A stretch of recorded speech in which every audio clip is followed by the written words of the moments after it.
હાય, આજે આપણે એવી ટોપ 5 કંપનીઝ વિશે વાત કરવાના છીએ જેમાં સિંગાપોર ગવર્મેન્ટ એક મેજોરિટી સ્ટેક ઓન કરે છે. પણ શરૂ કરતા પહેલા એફઆઈઆઈ કે ફોરેન ઇન્સ્ટિટ્યુશનલ ઇન્વેસ્ટર વિશે જાણવું જરૂરી છે. સૌથી પહેલા પ્રશ્ન આવે છે કે આ એફઆઈઆઈ છે શું? એક ફોરેન ઇન્સ્ટિટ્યુશનલ ઇન્વેસ્ટર કે એફઆઈઆઈ એક ઇન્વેસ્ટર કે ઇન્વેસ્ટમેન્ટ ફંડ હોય છે જે એક દેશની બહાર રજિસ્ટર્ડ કે હેડક્વાર્ટર્ડ હોય છે.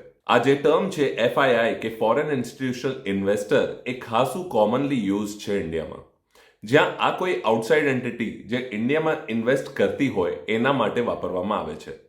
એફઆઈઆઈમાં hedge funds, insurance companies, pension funds, investment banks કે પછી મ્યુચ્યુઅલ ફંડ્સ સામેલ હોઈ શકે છે. ડેવલપિંગ ઇકોનોમીવાળા દેશોમાં એફઆઈઆઈ એક્ટિવિટીઝનું વોલ્યુમ સૌથી વધારે હોય છે. આ ઇકોનોમીઝ ડાયનામિકલી ગ્રો કરતી હોય છે અને આમાં ઇન્વેસ્ટર્સ માટે વધારે સારી ઓપોર્ચ્યુનિટીઝ હોય છે. અને ઇન્ડિયા પણ એવી જ એક ઇકોનોમી છે જેનાથી એફઆઈઆઈઝની ઇન્વેસ્ટમેન્ટ ઇન્ડિયન કંપનીઝમાં ખાસી વધારે હોય છે. આવો જોઈએ એફઆઈઆઈઝનું મહત્વ શું છે. એફઆઈઆઈઝ એક ડેવલપિંગ ઇમર્જિંગ ઇકોનોમીના ગ્રોથ માટે મુખ્ય ભૂમિકા ભજવે છે. પહેલું, તે ઇક્વિટી કેપિટલનું ઇન્ફ્લો સુનિશ્ચિત કરે છે, જેથી કેપિટલ સ્ટ્રક્ચર સુધરે છે અને ઇન્વેસ્ટમેન્ટ ગેપ્સ પણ બ્રિજ થઈ જાય છે. બીજું, એફઆઈઆઈઝ ફાઇનાન્શિયલ માર્કેટ કોમ્પિટિશનને બૂસ્ટ કરે છે અને એસેટ પ્રાઇસીસ ટુ ફંડામેન્ટલ્સને અલાઇન્ડ રાખે છે. ત્રીજું, કેપિટલ માર્કેટ્સની સ્થિતિ સારી થાય છે અને ફાઇનાન્શિયલ ઇનોવેશનને મદદ આપી ઇકોનોમિક ડેવલપમેન્ટ થાય છે. અને ચોથું અને સૌથી ઇમ્પોર્ટન્ટ, એમની ફર્મના ઓપરેશનની અન્ડરસ્ટેન્ડિંગ, ફાઇનાન્શિયલ એનાલિસ્ટ અને એસેટ મેનેજર્સ જેનાથી કોર્પોરેટ ગવર્નન્સ સુધરે છે. છેલ્લા 3-4 દશકોમાં ઇન્ડિયન ઇકોનોમી અને સ્ટોક માર્કેટમાં સારી એવી ગ્રોથ જોવા મળી છે. થોડા સમયમાં અમુક ચેલેન્જીસ જોવા મળ્યા છે, પણ લાંબા ટર્મમાં ડિરેક્શન કાયમ એક જ રહી છે, અપ, ઉપર. આ સ્ટ્રેન્થના કારણે ડોમેસ્ટિક ડિમાન્ડ ખૂબ જ વધી ગઈ છે અને બીજા ઇકોનોમીઝના કમ્પેરિઝનમાં અમે ખૂબ સારું પરફોર્મ કરી રહ્યા છે. આ જ કારણ છે કે કોઈ પણ મોટા ક્રેશ બાદ એફઆઈઆઈ ઇન્વેસ્ટમેન્ટ્સમાં પહેલા ઇન્ડિયાને પ્રાયોરિટી આપવામાં આવે છે. તો આવો સિંગાપોર ગવર્મેન્ટની ઇન્ડિયામાં ઇન્વેસ્ટમેન્ટના વિશે વાત કરીએ. સ્ક્રીન પર અમે જોઈ શકીએ છીએ કે કેવી રીતે સિંગાપોરે વર્ષોથી પોતાની ઇન્વેસ્ટમેન્ટ્સ ઇન્ડિયામાં વધારી છે. આ પછી જોઈએ કે એવી કઈ ટોપ 5 ઇન્ડિયન કંપનીઝ છે જેમાં સિંગાપોર ગવર્મેન્ટે ઇન્વેસ્ટમેન્ટ કરી છે. પણ એ પહેલા જો તમને આવા વિડીયોઝમાં ઇન્ટરેસ્ટ હોય તો અમને કમેન્ટ્સમાં જણાવો. અમે બીજા વિડીયોઝ પણ બનાવીશું જેમાં અમે બીજા દેશો જે ઇન્ડિયામાં ઇન્વેસ્ટ કરી રહ્યા છે એ વિશે વાત કરીશું. આ 5 કંપનીઝ અમે ગવર્મેન્ટ ઓફ સિંગાપોરના હોલ્ડિંગ પર્સન્ટેજના અસેન્ડિંગ ઓર્ડરમાં સેટ કરી છે, એટલે ઓછા પર્સન્ટેજથી શરૂ કરી હાઈએસ્ટ પર્સન્ટેજ પર જઈશું. તો આવો શરૂ કરીએ આજનો વિડીયો. આ લિસ્ટમાં પહેલી કંપની છે રિલાયન્સ ઇન્ડસ્ટ્રીઝ. રિલાયન્સ ઇન્ડસ્ટ્રીઝ ભારતમાં સૌથી મોટી પ્રાઇવેટ સેક્ટર કંપની છે. તે રિફાઇનિંગ અને માર્કેટિંગના બિઝનેસમાં છે, જેનાથી 56.8% રેવન્યુ જનરેટ કરે છે. તે સિવાય રિટેલ બિઝનેસ જેમાં તે 22.7% રેવન્યુ જનરેટ કરે છે અને ડિજિટલ સર્વિસીસ જેમ કે જીઓ જેનાથી એ 11.4% રેવન્યુ જનરેટ કરે છે. અને છેલ્લે પેટ્રોકેમિકલ બિઝનેસ જેનાથી એ 9.1%નું રેવન્યુ જનરેટ કરે છે. રિલાયન્સ કે આરઆઈએલ O2C સેગમેન્ટના આખા એનર્જી વેલ્યુ ચેઇનમાં ઓપરેટ કરે છે. ઓઇલ અને ગેસના એક્સપ્લોરેશન અને પ્રોડક્શનથી લઈને પેટ્રોકેમિકલ્સના મેન્યુફેક્ચરિંગ સુધી આખા પ્રોસેસમાં વેલ્યુ એડિશન કરી આખા પ્રોડક્ટ લાઇનને સસ્ટેનેબલ અને કોસ્ટ ઇફેક્ટિવ બનાવી કોમ્પિટિટિવ પ્રાઇસ પર સેલ કરવાનું કામ આરઆઈએલ કરે છે. FY22માં કંપનીનું કોન્સોલિડેટ રેવન્યુ 50%થી વધ્યું. આ મોટા ભાગે O2C અને બીજા કન્ઝ્યુમર ફેસિંગ બિઝનેસીસ જે છે રિટેલ અને ડિજિટલ ના હાયર રિટર્ન્સના લીધે હતું. આરઆઈએલ કન્સિસ્ટન્ટલી એક હેલ્ધી કેપિટલ સ્ટ્રક્ચર રાખે છે, જેમાં સ્ટ્રેટેજિક માર્કી ઇન્વેસ્ટર્સ દ્વારા અમુક કી બિઝનેસમાં ગ્રોથ કેપિટલ પણ ભેળવામાં આવે છે. કંપનીની સૌથી મોટી વીકનેસની વાત કરીએ તો એનું રેગ્યુલેટરી અને ટેકનોલોજીના રિસ્કનું એક્સપોઝર છે. હાલમાં રિલાયન્સ ઇન્ડસ્ટ્રીઝના શેરમાં શાર્પ ડ્રોપ જોવા મળ્યું અને એનું કારણ ગવર્મેન્ટનું લોકલી પ્રોડ્યુસ્ડ ક્રૂડ ઓઇલમાં એડિશનલ ટેક્સ હોઈ શકે છે. આ સિવાય ટેલિકોમ આર્મમાં પણ કંપનીને પોટેન્શિયલ રેવન્યુમાં ખાસું ડ્રોપ જોવા મળ્યું છે. આનું કારણ 5G એરવેઝની એલોટમેન્ટ છે, જેમાં ગૂગલ, એમેઝોન વગેરે પણ સામેલ છે. આ સિવાય રિટેલ સેગમેન્ટની વાત કરીએ તો રિલાયન્સ રિટેલ ઓર્ગેનાઇઝડ અને અનઓર્ગેનાઇઝડ રિટેલરથી ખાસી કોમ્પિટિશન ફેસ કરી રહ્યું છે. કંપની પ્રોએક્ટિવ સ્ટેપ્સ લઈ રહી છે જેમાં લાખો અનઓર્ગેનાઇઝ પ્લેયર સાથે મળીને એક ઇન્ક્લુઝિવ મોડલ બનાવી ગ્રોથ કરવાનું પ્રયત્ન ચાલી રહ્યું છે. સિંગાપોર ગવર્મેન્ટ આ કંપનીમાં 1.4% સ્ટેક ઓન કરે છે અને પોતાનું સ્ટેક એમને છેલ્લા 2 ક્વાર્ટર્સથી વધાર્યું છે. તમે સ્ક્રીન પર જોઈ શકો છો RILના અમુક કી ફાઇનાન્શિયલ અને ટેકનિકલ ઇન્ડિકેટર્સ. રિલાયન્સ ઇન્ડસ્ટ્રીઝ એટલે RILનું કરંટ માર્કેટ પ્રાઇસ છે 2722 રૂપીસ. પી રેશિયોની વાત કરીએ તો એ 28.6 પર છે. ડેટ ટુ ઇક્વિટી 0.4 છે. છેલ્લા 5 વર્ષનું સેલ્સ ગ્રોથ 18.1% CAGR થી છે. ROE 8.16% પર છે. છેલ્લા 1 વર્ષમાં કંપનીએ 13% રિટર્ન્સ આપ્યા છે. પાછલા 5 વર્ષના રિટર્ન્સ 25% CAGR થી છે. 200 DMA 2512 છે અને RSI 14 69.91 છે. તો આ બીજી કંપની જોઈએ જે છે ઇન્ફોસિસ લિમિટેડ. ઇન્ફોસિસ લિમિટેડ ઇન્ડિયાની આઈટી સર્વિસીસ વાળી કંપનીઝમાં એક લીડિંગ કંપની છે જેના verticals insurance, banking, life science, retail, oil અને એનર્જી વગેરે છે. આ કંપની સર્વિસીસ સાથે કન્સલ્ટન્સી પણ આપે છે જે ટ્રેડિશનલ આઈટી સર્વિસીસથી લઈને ન્યૂ એજ ડિજિટલ સર્વિસીસ સુધી છે. આઈટી સર્વિસીસ સ્પેસમાં એક લીડિંગ પ્લેયર ઇન્ફોસિસની બધા જ વર્ટિકલ્સમાં અને સર્વિસ લાઇન્સમાં એક એસ્ટાબ્લિશ પોઝિશન છે. ઇન્ફોસિસનું સ્ટ્રોંગ ફાઇનાન્શિયલ રિસ્ક પ્રોફાઇલ છે જે એના કેશ જનરેટિંગ એબિલિટી અને ડેટ ફ્રી બેલેન્સ શીટના લીધે મેન્ટેન થાય છે. કંપનીએ લગભગ 1,22,000 કરોડ પર રેવન્યુમાં 21.1% યર ઓન યર ગ્રોથ જોઈ છે.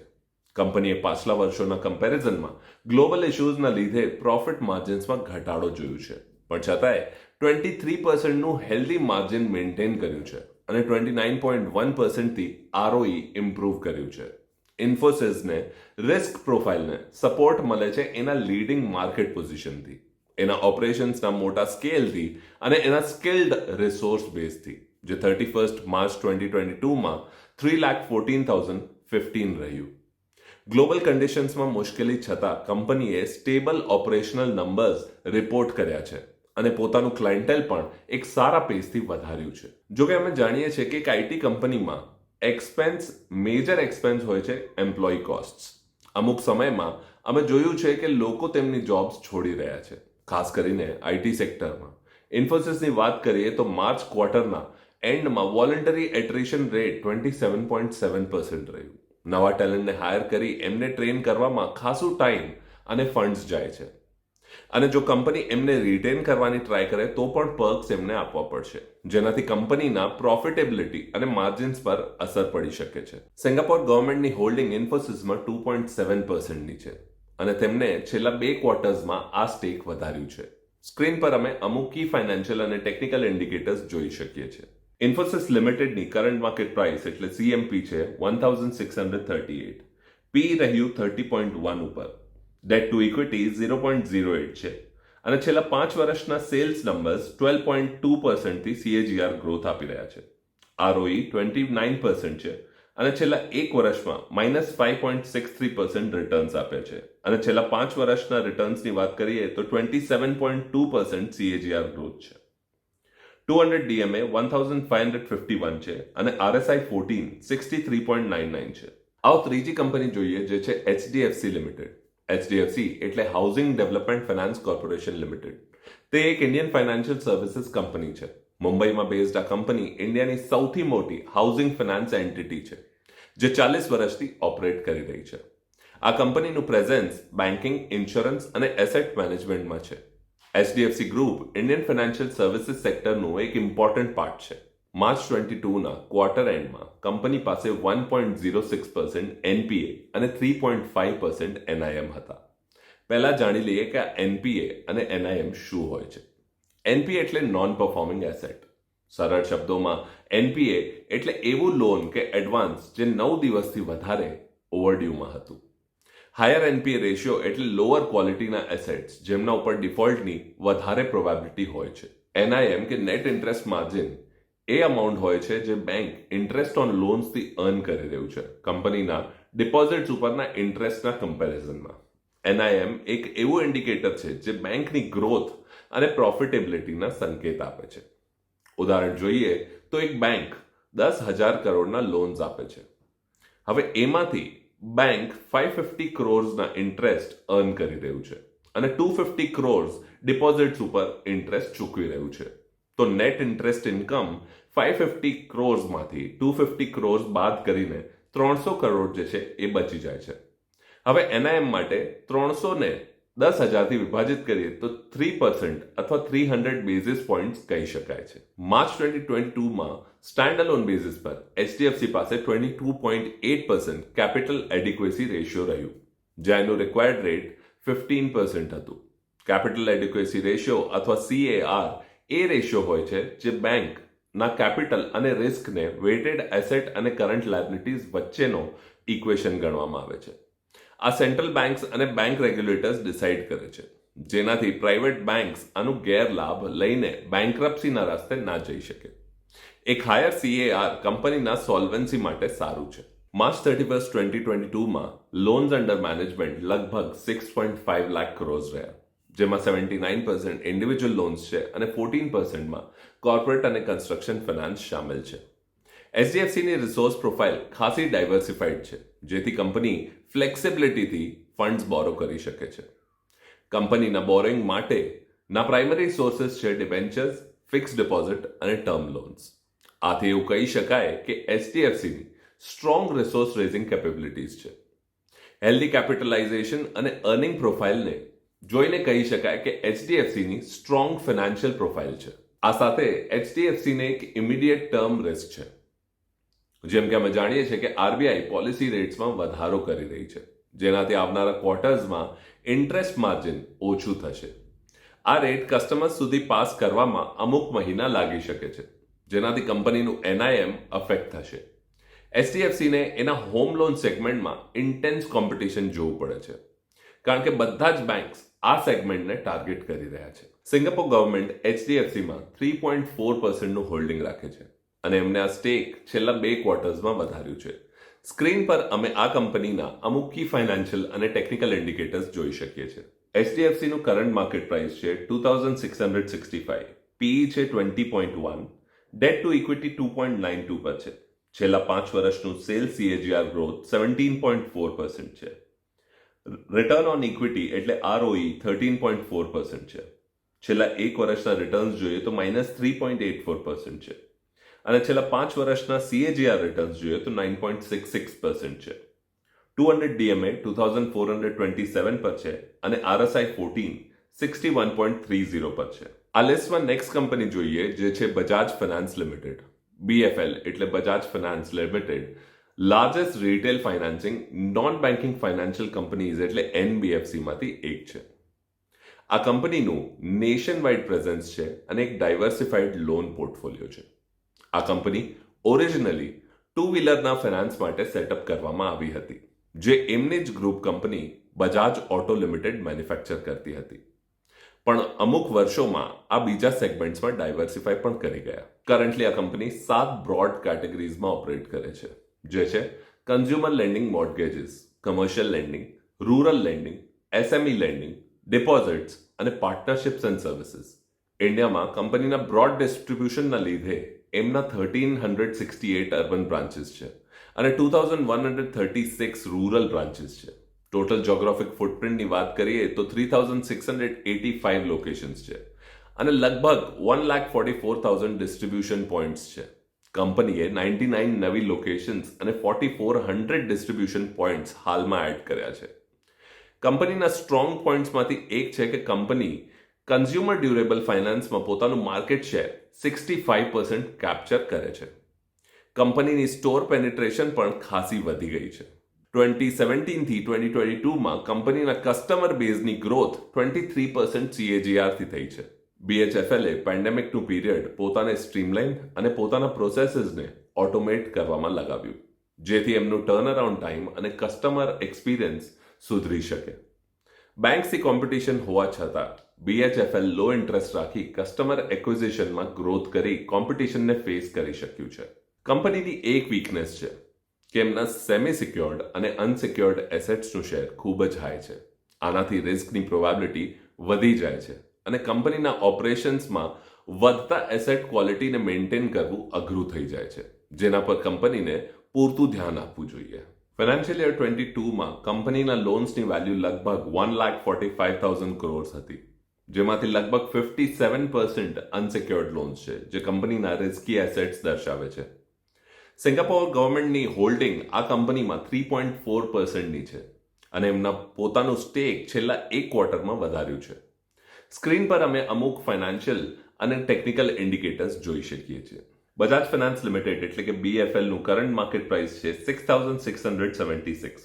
PE 40.7 પર રહ્યું. ડેટ ટુ ઇક્વિટી 3.81 છે. છેલ્લા 5 વર્ષનું સેલ CAGR ગ્રોથ 26% પર છે. ROE 17.5% છે અને છેલ્લા એક વર્ષમાં કંપનીએ -5.57% રિટર્ન્સ આપ્યા છે અને છેલ્લા 5 વર્ષમાં CAGR રિટર્ન્સ 31.8% પર છે.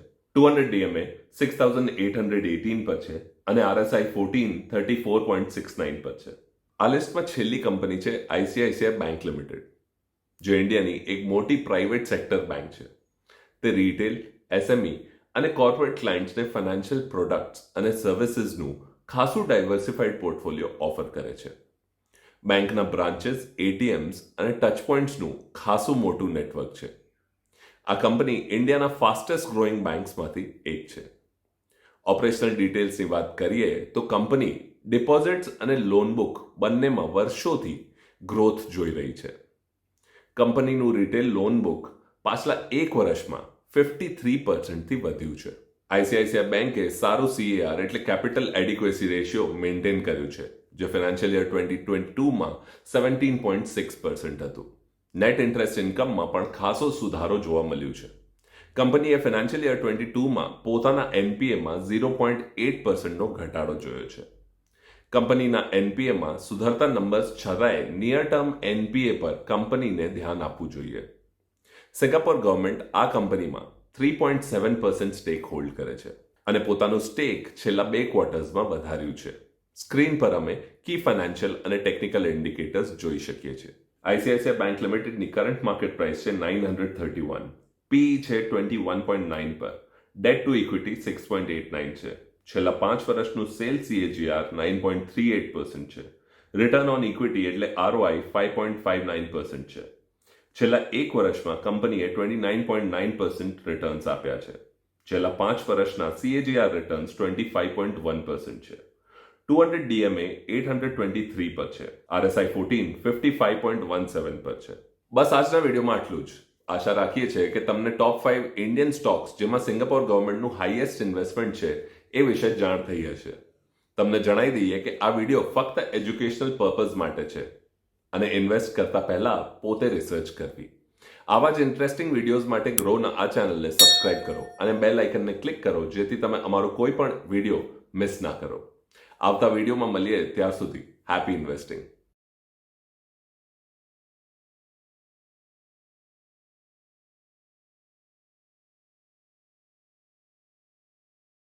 Investment in securities market are subject to market risks. Read all the related documents carefully before investing. Please read the risk disclosure documents carefully before investing in equity shares, derivatives, mutual fund, and or other instruments traded on the stock exchanges.